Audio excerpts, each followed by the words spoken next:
G'day guys, welcome to another edition of the Rugby League World Cup podcast here on the Casual Athlete. And right now we're on to Lebanon, the Cedars.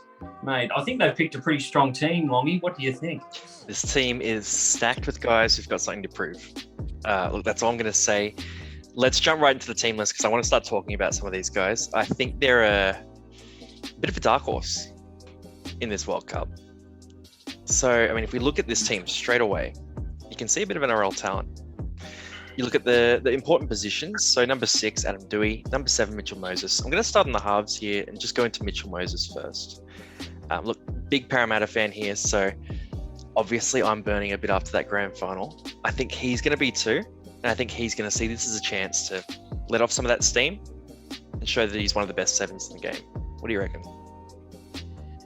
Yeah, look, it was a bit of a demoralising effort in that grand final. Penrith just too good. I don't think Mitch did too much wrong. I don't think Para did too much wrong. It was just one of those days where you just can't do anything to stop the opposition, and unfortunately it had to happen to Para. I was a bit upset too. I wanted Para to get the win, so I totally agree. I think Mitch is the second best half in the NRL, behind the guy who probably beat him out for a spot in the Australian team. So that's a bit concerning, or a bit. It's great for Lebanon because now they get a premier half. They get an absolute piece of fried gold there in Mitch Moses, and he just provides so much effervescence. The way he plays the game is so eyes up. It's very imaginative in terms of his plays on the fly. And when he sees something, especially down the short side, he's great down the short side for Para. And hopefully he can take that into this World Cup and take that confidence. He doesn't need to be disheartened by the fact that, Para went out, they lost the grand final. Cool, quick, get over it. I think he's using this World Cup to quickly get over it and prove that he's not a scrub. Para aren't scrubs. And that he's still got plenty in the tank and wants to play for Australia at some point. Yep, and the Blues as well. Yeah. If we're talking about guys who have something to prove too, mate, there's no one more than Josh Mansell. He was an Origin, or thereabouts kind of winger. He was a guy who'd played for Australia. He was a winger on the top team in the competition at Penrith. Yeah, and he's gone to Souths, which is arguably the easiest place in the comp to be a winger. You see a lot of guys go in there, score up 20 tries, leave, and get stuck in reserve grade. Look at, Robert Jennings, look at a few of those other guys. And yeah, he's gone in there. He's really struggled. He's in reserve grade. A big showing here in the World Cup could get him on someone's radar. Do you think that he's got much left in the tank is sort of my first question. Well, I think when you get into that early 30s stage of your career, on the back of a couple of serious injuries, he had a broken jaw, and I think did his ACL the last time he was actually going to play for Australia, and then he didn't end up playing because he tore his ACL, which would have been heartbreaking because he never got back to that level really after that. But he's a meter eater. He sets off really well. If Brian Totlo hadn't come in and absolutely killed it, then I think we wouldn't even be talking about Brian Totlo playing for Penrith. We would have talked about Josh Mansour becoming a back-to-back champion for the Penrith Panthers. And he's been snubbed at Souths too. I think it's potentially on the back of his defensive decisions, because he doesn't exactly have the best smarts in the game, but if you give him the ball, he's going to make a play. He's probably going to play a key role in this Lebanon team because he's older now. He loves representing his heritage as well, and I just see him, really getting in the likes of those teams that need outside backs, and it could be a Melbourne, could be a Roosters, looking for that outside back depth where they're struggling midway through the season, especially Melbourne, and 2 years ago it was the Roosters. You get him in there, he's going to do a job, and he's going to do it well. I would have taken it at Parramatta midway through this Yep. year. We were struggling too. So, yeah, no, he's a good player. He's going to have to get more involved than just sitting on the wing. We're going to need to see him doing a bit more out of their own ends. So, making his like trademark runs, obviously, but a bit of offloading, maybe some short balls, some of these other guys. When we're looking at that back three too, I don't think this team list has it right. If I was coaching, Jacob Kiraz is at fullback. You need the ball in 100%. his hands whenever you can. Yep. You need him roaming across the field because he's a bit of a discount Joey Manu at this stage of his career. In that he just breaks tackles and he just finds his way to the try line. And he was doing that at the Dogs where it wasn't the best place for opportunities for an outside back. So if you could get him at fullback, just running off Doueihi, Moses, a bit of Mansour there too out of the back. His running game's his best thing. So just get him in there, get the balls in his hands 20 times a game, right? Yeah, mate. I can't believe that they've written down on Zero Tackle that Jacob Kiraz is going to play at centre. That's not happening in my eyes. He's so good in the air too. I think that's something that needs to be mentioned as well. I think when he first came into the league, he was jumping up for crossfield kicks and coming down with it. Joey Manu-esque, mate. Yeah, mate. He's a rock right now, and he's slowly being formed into this diamond that I think the Dogs really need to take a hard look at their recruiting over the next couple of years and think if he does well at this World Cup at fullback and say Lebanon makes it through to the next round and they potentially go a little further than that if they can, he's seriously got to be looked at as the option moving forward for fullback because Dufty's gone. Avarillo, we're a bit iffy on Avarillo. Corey Allen could make a comeback. Not for Kiraz, mate. But do you remember when Kiraz first came into the league? I remember his first game. They had to get an exemption to get him into the team, and they couldn't play him back-to-back weeks, something like that. Like he was totally outside of their top squad, and he's just come in and absolutely killed it. I think he had 4 or 5 offloads in that game. He had a bunch of tackle breaks, a ton of meters, and he was getting cramps, with 20 minutes to go because he had just done so much in that game. But I just reckon, considering how undercooked he was going into this year, the player he developed to be in such a short period of time, this World Cup is insane for his development. This is so good, especially if he plays fullback. He's got some easy games in this pool. Not easy games, you know what I mean? Some softer games where he's going to be able to, get the ball in a bit of space. And then he can come back next year, and you're right, he could be anything for the Dogs. It's incredibly exciting for the Bulldogs.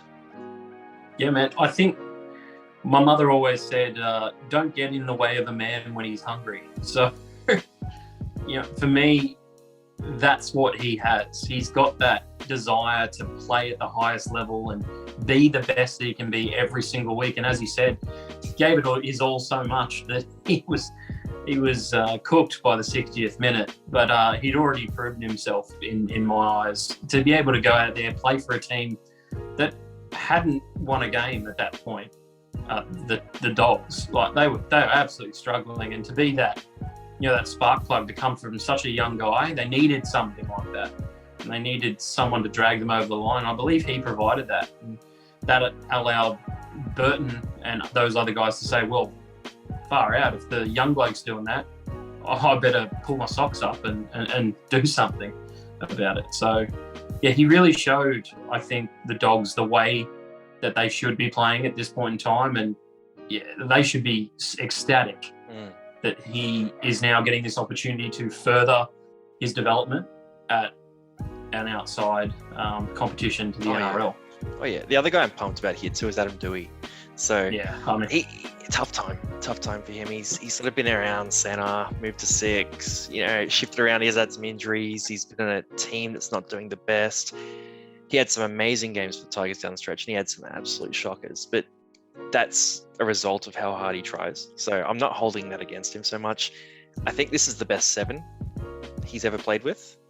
Has he played with Reynolds before? I don't think he did he? Not at 6. What do you mean? The Tigers kept Luke Brooks over Moses because he was better, right? Oh, mate, tough decision. Oh, look, Brooks is underrated. That's a separate video, but Brooks is underrated in my eyes. I agree with you in saying that Dewey is just unbelievable. I think I love the guy. He's just he's just one of the best 5'8" in the competition. And it took the Tigers weeks after he was available to come back to realise that. They were playing him off the bench, and I get it. He had a serious knee injury, and he's probably their best player. So you don't want to, overdo it too early. But they needed him back, and they needed him playing six. It was amazing how they took about 5-6 weeks to put him into that sixth jersey, and they only finished bottom of the table by a couple of points. He's probably worth a couple of games in there. And they were so unlucky, the Tigers, this year, but I just think Dewey was a massive miss in terms of what he could have provided to that club and what he does provide to that club each and every week. He's a sneaky Dally M prospect too, I reckon. If he gets a full season in and the Tigers next year, Kiraz's in, Isaiah Papali'i's in. This isn't a Tigers video, but they win enough games for him to get Dally M. He could do it. He's that kind of guy. The other thing to look at here too is he's kind of playing for a contract, so he can start talking to other clubs pretty soon. That's got to be on his mind a bit, in that, again, he comes into this team. Again, it's a group of guys that really need to prove it, and not that they haven't played well, but if they can play really well here, it's a showcase for other clubs, right? Oh, absolutely. I think when you got guys like Kiraz probably playing for a 1 jersey for the Dogs, Dewey playing for a career, potentially at the Tigers or somewhere else, Moses looking to prove that he is the best halfback in the league. There's a lot of guys there. There's one bloke who actually isn't in the best 17, but I think provides a bit of experience as well, is your old mate, Reese Robinson, has also been selected. Reese Lightning. Love it. Yeah, Reese Lightning. Why wouldn't he be in the 17? The other thing, he's a weapon. And you got Josh Mansour, probably looking for a new club as well, because he doesn't want to be wasting away in New South Wales Cup. Like, he's too good for that. He was the backup's backup this year too. Like, he wasn't even the first drop, which is, it's travesty considering how good he is. Like, either find a club you can play at or go to the Super League. Like, I know. It's just a waste, man.